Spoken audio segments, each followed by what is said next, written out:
ambapo kuhusiana na taifa la China kuna hii ambapo nimeweza kuiona nikashtuka nikasema wenzetu wamefika huku, sisi tutafika lini? Lakini hata hivyo inawezekana labda kuna kitu ambacho wameweza kukiona wakaona ngoja tuanze na huu mpango.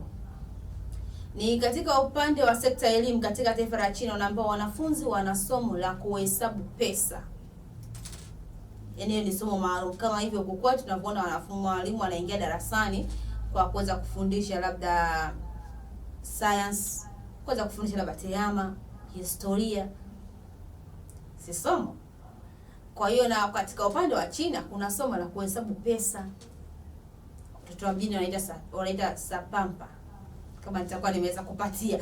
Kwa ni kwamba hili ni somo kabisa ambapo wanafunzi wanakuwa wako busy wanahesabu. Anahesabu anaweka pembeni.